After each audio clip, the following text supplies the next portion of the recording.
வணக்கம் தோழர்களே, welcome to Dravidian lens. நான் உங்கள் யஷ்வந்த். ஓகே, இந்த போன வீடியோவில் விஜய் அவர்கள் எப்படி பிஜேபி ப்ராக்சியாக இருக்கிறாரு, அவர் மக்களை வச்சு அரசியல் என்ன பண்ணிகிட்டு இருக்காரு, மக்களுக்கான அரசியல் பண்ணலை அப்படின்றத பேசணும். இப்போ மக்களுக்கான அரசியல் என்னன்றதை பேசுகிறோம். ஏன்னா நான் முதல்ல பேசின வீடியோலையும் மக்களோட பிரச்சனையை பெருசாக அட்ரஸ் பண்ணாமல் விஜய் அவர்கள் தாக்குறது தான் இருந்துச்சு. இந்த போன வீடியோலையும் விஜய் அவர்கள் நிலைப்பாடை எதிர்க்கிறது தான் பேசியிருந்தேனே தவிர மக்களோட பிரச்சனையை பேசலாம். முக்கியமாக முதல்ல இந்த பரந்தூர் இஷ்யூவை எடுத்துப்போமே. பரந்தூரில் வாழும் மக்கள் எதுக்காக போராடுறாங்க?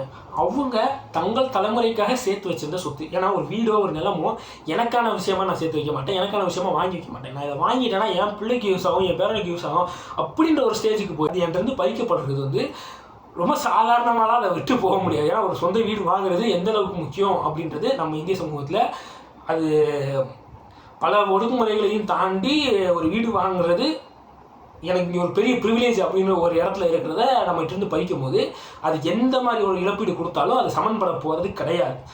அப்போ இது தலைமுறைக்கான ஒரு சொத்து, பல கனவுகளோட வாங்கப்பட்டது.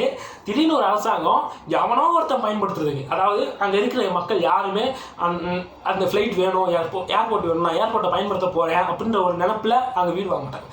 இப்போதைக்கு அது யாருக்கு பலனளிக்க போகுதுன்னா, யாரோ ஒருத்தர் அந்த இடத்துக்கு சொந்தம் இல்லாத ஒருத்தருக்கு அந்த ஏர்போர்ட் பலனளிக்க போகுது. அவங்களுக்கான தேவைக்கு இவங்க சாக்ரிஃபைஸ் பண்ண வேண்டிய சூழலுக்கு இந்த அரசாங்கம் அவங்களை தள்ளுது. அதை அவங்களால ஏற்றுக்க முடியல, அவங்க எதிர்த்து போராடுறாங்க. இவங்களுக்கான காம்பன்சேஷன் எது கொடுத்தாலும், ஏன்னா இது தலைமுறைக்கான கனவு, அதுக்கு எது கொடுத்தாலும் அந்த காம்பன்சேஷன் ஈடாக போகிறதுல அவங்களுக்கு அது மன வருத்தம் இருக்கதான் போகுது. அதனால நம்ம மக்கள் பக்கம் நின்று பேசணுன்றதை போன வீடியோவிலே நான் தெளிவாக சொல்லியிருந்தேன். அப்படி போராடிக்கிட்டு இருக்க மக்கள் அந்த பிரச்சனையை பற்றி டைரெக்டாக அட்ரஸ் பண்ணாமல், அந்த மக்கள் என்ன பேசுகிறாங்கன்றதை அட்ரஸ் பண்ணாமல், தன்னோட விளம்பரத்துக்காகவும் தன்னோட அரசியல் ஆதாயத்துக்காகவும் ஒரு பிரச்சார வண்டி எடுத்துக்கிட்டு போய் அங்கே பிரச்சாரம் பண்ணுறது எந்த விதத்தில் மக்களுக்கான அரசியல் ஆகும்? அப்போ அந்த பிரச்சனையை வச்சுக்கிட்டு தனக்கு விளம்பரம் பண்ணிக்கிற அரசியல்வாதியாக தான் விஜய் இருக்கிறாருன்றதை அங்கே தெளிவுபடுறேன். சரி, இந்த குறிப்பிட்ட பிரச்சனையை நம்ம நீதி வாங்கி கொடுத்தா இது சரியாயிடுமா? கிடையாது. ஏன்னா இது பரந்தூர் பிரச்சனைன்றது பரந்தூருக்கான பிரச்சனை கிடையாது. இது திருப்பி திருப்பி ஒடுக்கப்பட்ட சமூகத்தின் மீது வன்முறை, அரசு வன்முறை திணிக்கிறது தான். இது காலங்காலமாக இது நடந்துக்கிட்டே தான் வருது. எல்லா நேரங்கள்லையும் அரசாங்கம் அதிகாரத்தை செலுத்தும் போது யார் மேலே செலுத்துவாங்கன்னா ஒடுக்கப்பட்ட சமூகத்தின் மீது தான் செலுத்துறாங்க. இப்போ இது அவங்களெல்லாம் பாதிக்குது. ஏன் இது திருப்பி திருப்பி அவங்க மேலே இந்த பாதிப்பு ஏற்படுது? அவங்களுக்கு தேவையான காம்பன்சேஷன் ப்ராப்பராக கொடுக்கப்படுதா இல்லையா அப்படின்றதான் ஏன் சரியாக நடக்க மாட்டேங்குதுன்னா, அதிகார வர்க்கத்தில் யார் இருக்கா, அதிகாரத்துக்கு க்ளோஸாக யார் இருக்கான்னு கேட்டால் இன்னும் ஒடுக்கப்பட்ட சமூகத்திலிருந்து ரெப்ரசன்டேஷன் அதிகார வர்க்கத்துக்கு நெருக்கமாக போகலை. அங்கே இருக்கிறவங்க எல்லாமே ஆதிக்க சமூகத்தினராகவும் பார்ப்பனர்களாகவும் இருக்கிறாங்க. அவங்க யாரும் இந்த பிரச்சனையை நேரில் பார்த்ததில்லை, அவங்களோட கனவுகள் இந்த மாதிரி தகர்த்தப்பட்டதில்லை, அவங்க யாரும் இந்த மக்களை பற்றி சிந்திக்கிறவங்க இல்லை. அப்போ அங்கே இந்த ரெப்ரசன்டேஷன் அதிகமாகும் போது தான் இந்த மாற்றங்கள் ஏற்படும். அப்படின்றது தான் நம்ம மக்களின் பிரச்சனையாக இங்கே பேச வேண்டியதாக இருக்குது. ஏன் அரசியல் கட்சிகள் அதை பேச மாட்டாங்க? எலக்ட்ரல் பாலிடிக்ஸு, எலெக்ஷனில் அவங்களுக்கு ஆதரவு தெரிவிக்கிற மாதிரி என்ன விஷயங்கள் நடக்குதோ அதை தான் பேசுவாங்க. ஆனால் இந்த இடத்துல இதெல்லாம் நம்ம பேசி ஆகும். இப்போ ஈவன் இங்கே சோசியலிசம் பேசக்கூடிய கம்யூனிஸ்ட் கட்சியாக இருக்கட்டும், இல்லை நான் எப்பயுமே பேசுகிறேன், என்னோட அரசியல் ஆசனாக நான் திருமாவர்களே சொல்கிறேன். அவரே ஒரு சிஎம்மாக மாறிட்டார். வாய்ப்பு ரொம்ப கம்மினாலும் தமிழகத்தில் இப்போதைக்கு அவர் மாறிட்டார் அப்படின்னு வச்சுக்கோமே. அவர் சிஎமாக இருக்கிற அவருக்கெல்லாம் ஆட்சி நடக்குதுனாலும் இந்த விஷயங்கள் தொடர தான் செய்யும். ஏன் தொடரும்னா, இதுக்கான டேட்டாவை கலெக்ட் பண்ணுறதாக இருக்கட்டும், இதுக்கான திட்டங்களை வகுக்கிறவங்களாக இருக்கட்டும், அந்த மாதிரி அட்மினிஸ்ட்ரேஷன் லெவலில் பதவியில் இருக்கிறவங்களாம் யாருன்னு பார்த்தா அதாவது ஆதிக்கத்தை செலுத்தி கொண்டு இருக்கிற ஆதிக்க சமூகத்தை சேர்ந்தவர்களாகவோ பார்ப்பனர்களாகவோ தான் இருப்பாங்க. அவங்களோட செயல்பாடுகள், அவங்க கொண்டு வர திட்டங்கள், அவங்க ப்ரப்போஸ் பண்ணுற விஷயங்கள் எல்லாமே இந்த மாதிரி தான் அமையுன்றப்ப இந்த மாற்றங்கள் ஏற்படாது. அப்போ நம்ம இந்த ரிசர்வேஷனை பற்றி இங்கே அதிகமாக பேச வேண்டியது இருக்குது. அதை மக்கள் கவனத்துக்கு கொண்டு வர வேண்டியது இருக்குது. அதில் அவசியம் இருக்குது. அதில் எந்த வித மாற்று கருத்தும் கிடையாது. ஸோ இப்படி தான் மக்களுக்கான பிரச்சாரங்கள் இருக்கணும் அப்படின்றது என்னோட நோக்கம். இதுக்கப்புறம் பார்த்தீங்கன்னா காம்பன்சேஷன். இந்த ஒரு குறிப்பிட்ட பிரச்சனைக்கு நான் லாஸ்ட் வீடியோ சொன்னேன், இது இப்படி தான் நடக்கும், இதில் மாற்ற முடியாது. ஏன்னா அந்த பிரச்சனையை நான் அக்செப்ட் பண்ணிட்டேன், இது இப்படி தான் நடக்குது. அப்போ எங்கே பேசணும்னா, மக்களுக்கான காம்பன்சேஷன் ப்ராப்பராக சேருதா, அந்த காம்பன்சேஷனில் மக்கள் பூர்த்தி அடைகிறாங்க, அவங்க அதில் உடன்பட்டு அந்த இடத்த விட்டு கொடுத்துட்டு போகிறாங்களா மக்கள் அந்த டெவலப்மெண்ட்டுக்காக அப்படின்றதில் கான்சன்ட்ரேட் பண்ணணும். அதுக்கான கேள்விகளை எழுப்பணும். அதை விட்டுட்டு வெற்றி நிச்சயம், நன்றி வணக்கம் அப்படின்னு சொல்கிறது அரசியல் பிரச்சாரம். மக்களுக்கான போராட்டம் கிடையாது. அது பேர் போராட்டமே கிடையாது. நீ பண்ணது பேர் போராட்டமே கிடையாது. அதை பார்த்தா எனக்கு போகும். இதே மாதிரி தான் இதில் நான் அதை தான் சொல்கிறேன். இந்த ஒரு விஷயத்தை ஐசோலேட் பண்ணி பார்க்குறதுல தான் சிஸ்டமேட்டிக்காக தலைமுறையாக ஒடுக்கப்படுற சமூகம் ஒடுக்கப்பட்டுக்கிட்டே இருக்குது அப்படின்றத அவன் கன்சிடர் பண்ணுவான். இந்த ஒரு விஷயத்துக்காக நீதி வாங்கி கொடுத்துட்டா மாறாது. இப்போ தங்சனில் மக்கள் போராடிட்டாங்க, அதுக்கு நீதி கிடச்சிருச்சு, அதை கொண்டாடுறாங்க, எந்த வித மாற்று கருத்தும் இல்லை. ஆனால் திருப்பி இது நடக்காமல் இருக்கிறதுக்கு நம்ம எங்கே வழிவகை பண்ணுறோம் அப்படின்றதான கேள்வியாக இருக்குது. இப்போ உதாரணத்துக்கு அண்ணா யூனிவர்சிட்டி இஷ்யூ எடுத்துப்போம். அண்ணா யூனிவர்சிட்டி இஷ்யூ வந்தோடனே அது ஒரு அரசியல் ஆயுதமாக பயன்படுத்திக்கிட்டு பர்சனலாக அந்த ஒரு குறிப்பிட்ட இஷ்யூக்கு நீதி எங்கன்னு எல்லா அரசியல் கட்சிகளும் கேள்வி கேட்குறாங்க. திமுகவும் நிர்பந்தத்துக்கு தள்ளப்படுறாங்க. அவங்க அது காரணம் இல்லை அப்படின்னு ப்ரூவ் பண்ணுறது, அதாவது அந்த மாணவியோட நலனை தாண்டி அந்த மாணவிக்கான நியாயத்தை தாண்டி தன்னை ஒரு நல்லவன்னு ப்ரூவ் பண்ணுறதுக்கான நிலைமைக்கு திமுகவும் தள்ளப்படுது.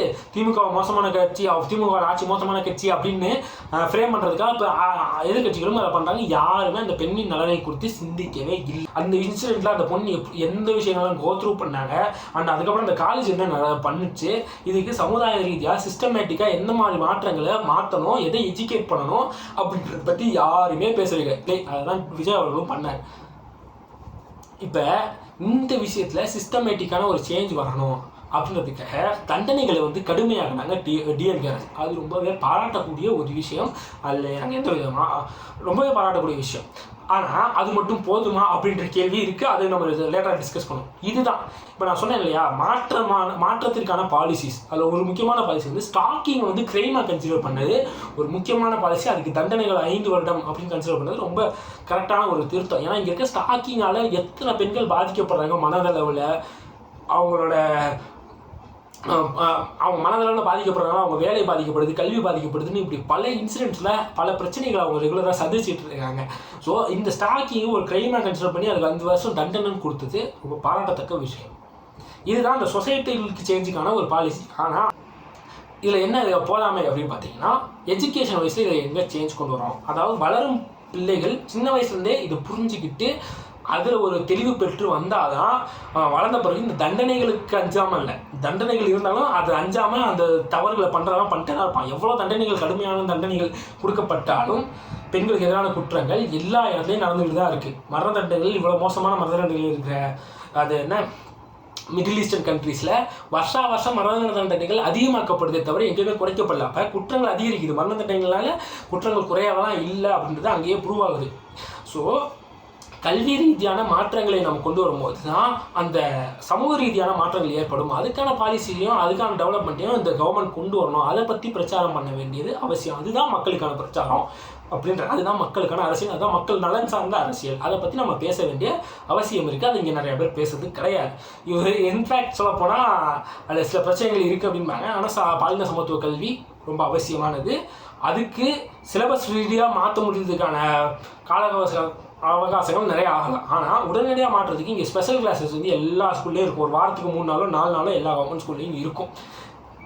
அது உருப்படியாக நடக்குதா, அதில் இதை பற்றிலாம் பேச வேண்டியது இருக்குது. பிடி கிளாஸ், செக்ஸ் எஜுகேஷனை பற்றி பேச வேண்டியது இருக்குது, ஃபுட்டு ஹேபிட்ஸை பற்றி பேச வேண்டியது இருக்குது. இந்த மாதிரி பல விஷயங்கள் இருக்குது. அதெல்லாம் ஒழுங்காக நடக்குதான்னு மானிட்டர் பண்ண வேண்டியது, அதை சரி பண்ண வேண்டியது கவர்மெண்ட்டோட பொறுப்பு. என்னோடய ஸ்கூலில் எனக்கு இந்த ஹெச்ஐவி அவேர்னஸ் நடத்துறதுக்காகவும் மாஸ்டர்பேஷன், அதாவது செக்ஸ் பற்றின புரிதலை மாணவர்களுக்கு கொண்டு வரதுக்காகவும் ஒரு நிகழ்ச்சி நடத்தினாங்க. அதுக்கு காசை வாங்கிட்டு அவனுங்க எங்கள் ஸ்கூலில் இருக்க சயின்ஸ் டீச்சரை வச்சு அந்த நிகழ்ச்சி நடத்தி முடித்தானுங்க. அது ரொம்ப தவறான மிஸ்இன்ஃபர்மேஷனோடு நடந்துச்சு. ஸோ இந்த மாதிரி தவறுகள் நடக்கிறதா அப்படின்றத கண்காணிக்க வேண்டியதுக்கான ஒரு டீமையும், ப்ராப்பராக மக்களுக்கு குழந்தைங்களுக்கு அந்த அறிவு போய் சேருதா அப்படின்றத கண்காணிக்கிறதுக்கான ஒரு பாலிசிஸையும் கவர்மெண்ட் டெவலப் பண்ண வேண்டியது அவசியமாக இருக்குது அப்படின்றத நான் சொல்ல வேண்டியது இருக்குது. ஸோ இதுதான் மக்களுக்கான அரசியல், இதுதான் கேள்வி கேட்க வேண்டியது, அதுதான் சிஸ்டமேட்டிக்கலாக சேஞ்சை கொண்டு வரும் அப்படின்றத நான் நம்புகிறேன். ஸோ ஒரு பிரச்சனையை ஐசோலேட் பண்ணி அந்த ஒரு குறிப்பிட்ட பிரச்சனைக்கு மட்டும், உதாரணத்துக்கு இப்போ வேங்கை வயல் இஷ்யூ எல்லா கட்சிகளாலும் பேசப்பட்டுச்சு. எல்லாருமே நல்லவங்க ஆகிட்டாங்க. எப்படி சாதி ரீதியாக பிஜேபி கொண்டு அதை பேசினானுங்க. எல்லாருமே அதை பேசி தீர்வு எங்கே, நியாயம் எங்கே, மக்களுக்கான நியாயம் எங்கே அப்படின்னு கேட்டாங்க. அது ரொம்ப சென்சிட்டிவான இஷ்யூ. அண்ட் இப்போ ஒரு நியூஸ் வந்திருக்கு, அதை பற்றி நம்ம ஒப்பீனியன் ஆல்ரெடி சொல்லியாச்சு. ஆனால் நான் சொல்கிறேன், இந்த ஒரு இன்சிடென்ட்ஸுக்கு நியாயம் வாங்கி கொடுத்துட்டா அடுத்த தலைமுறையிலேயே இல்லை அடுத்து வேற ஒரு இடத்துலையோ இதே இன்சிடென்ட் நடக்காது அப்படின்னு யாராலையும் உறுதி சொல்ல முடியுமா? முடியாது. ஒரே வேங்கை வயல் மட்டும்தான் இருக்குதா, இல்லை அங்கே மட்டும்தான் இது நடந்திருக்கா, இது திமுக ஆட்சியில் மட்டும்தான் நடந்திருக்கா, இல்லை எல்லா ஆட்சி காலத்துலையும் ஏதோ ஒரு இடத்துல ஒடுக்கப்பட்ட சமூக மக்கள் இதே மாதிரி கேட்பார் இல்லாத சூழலில் விடப்பட்டிருக்காங்க அப்படின்ற விஷயம் எல்லாருக்குமே நல்லாவே தெரியும். அப்போ இது தொடர்ந்து நடந்துகிட்டு இது ஒரு சிஸ்டமேட்டிக்கான பிரச்சனை. இந்த பிரச்சனையை ஐசோலேட் பண்ணி இந்த ஒரு பிரச்சனையை மட்டும் பேசுறதுனால இங்கே இருக்க மாற்றங்கள் ஏற்பட போகிறதில்ல. இங்கே முற்போக்கு பேசுகிற நிறைய பேர் அந்த ஒரு குறிப்பிட்ட இன்சிடென்ட்டை பற்றி பேசியிருக்க மாட்டாங்க. சாதிய ஒடுக்குமுறை எப்படியெல்லாம் நடந்துகிட்டு இருக்கு, இன்னும் எந்த மாதிரிலாம் ஆதிக்கங்கள் செலுத்தப்பட்டுக்கிட்டு இருக்கு அப்படின்ட்டு எல்லா விஷயத்தையுமே அட்ரஸ் பண்ணிக்கிட்டு அதுக்கான சிஸ்டமேட்டிக் சேஞ்சுக்கான பாலிசிஸை தான் கேள்வி கேட்பாங்க. இப்போ உதாரணத்துக்கு ஆணவ கொலைக்கு எதிரான சிறப்பு சட்டம் வேணும் அப்படின்ற கேள்வி சிபிஎம்மாலையும் விசிகாவாலையும் எடுத்து வச்சப்பட்டு இருக்கு. அதுக்கு ஆதரவு தெரிவிக்காமல் அதுக்கு மறுப்பு தெரிவு செய்து திமுக அரசு இருக்கு. அப்போ இந்த இடத்துல இதுவும் ஒரு மாற்றத்திற்கான ஒரு சட்ட விரிவுரை தான். ஏன்னா தொடர்ந்து இங்கே நிறைய சாதிய ஆணவ கொலைகள் நடந்துக்கிட்டே இருக்கு, அதை நம்ம பார்த்துக்கிட்டே இருக்கிறோம். ஆனால் அந்த ஒரு சிஸ்டமேட்டிக் சேஞ்ச் நடக்கவே மாட்டேங்குது. எந்த ஆட்சிகள் நடந்தாலும் இந்த பிரச்சனை சாதாரணமாக நடக்க தான் போகுது, இதில் மாற்றம் இருக்க போகிறது இல்லை அப்படின்னு தொடருது. அப்போ அதை ஸ்பெஷல் கான்சென்ட்ரேட் பண்ணி அதுக்கான மாற்றங்களை கொண்டு வரதுக்கான சட்டங்கள் இங்கே ஏற்றப்படணும் அப்படின்றத அந்த விஷயங்கள் திருப்பி ரிப்பீட் ஆகாமல் இருக்கிறதுக்கு என்ன பண்ணணும் அப்படின்றத நோக்கி நம்ம பிரச்சாரங்கள் இருக்க வேண்டியது இருக்குது. மக்களை எஜுகேட் பண்ண வேண்டியது இருக்குது. ஸ்கூல் எஜுகேஷனில் எப்படி நான் செக்ஸேட்டை பற்றி சொன்னேன்னா அதேமாதிரி சாதியை பற்றின கல்வி நம்ம ஸ்கூலில் சேர்க்கணும். உடனே சாதியை பற்றி எப்படி ஸ்கூலில் பேசுறதுன்னு கேட்டிங்கன்னா, சாதியை பேசாமல் இருக்கிறனால சாதியை ஒழிச்சிட முடியாது. சாதியை பற்றி பேசி அதனால் இருக்கிற முரண்கள் என்ன, மக்கள் எந்த அளவுக்கு கஷ்டப்பட்டுருக்காங்க, எங்கேருந்து நம்ம எங்கே மூவ் ஆகி வந்திருக்கோம், எவ்வளோ பெரிய மாற்றங்கள் ஏற்பட்டிருக்கு, ரிசர்வேஷன்னா என்ன அப்படின்ற புரிதல் மக்களுக்கு வரணும். அப்படி வந்தால் தான் இது எல்லாமே மாறும். ஸோ அடிப்படையில் இருந்து சேஞ்சஸை கொண்டு வரணும். எப்போ பார்த்தாலும் நம்ம ஆட்சி அதிகாரத்தில் இருக்கிறவங்கள நம்ம மாற்றிக்கிட்டே இருக்கலாம். யார் மாறினாலும் மக்கள் மனநிலையிலேருந்து இங்கே மாற்றங்கள் ஏற்படாத வரைக்கும் இங்கே சமூகத்தில் நடக்கிற சட்டவிரோத செயல்கள் தொடர்ந்து நடந்துக்கிட்டே தான் இருக்கும். ஸோ சமூக மாற்றத்திற்கான பிரச்சாரங்களையும் கேள்விகளையும் தொடர்ந்து நம்ம எடுத்து வைக்கும் பொழுது இது மாறும் அப்படின்ற நான் நம்புகிறேன். நன்றி, வணக்கம்.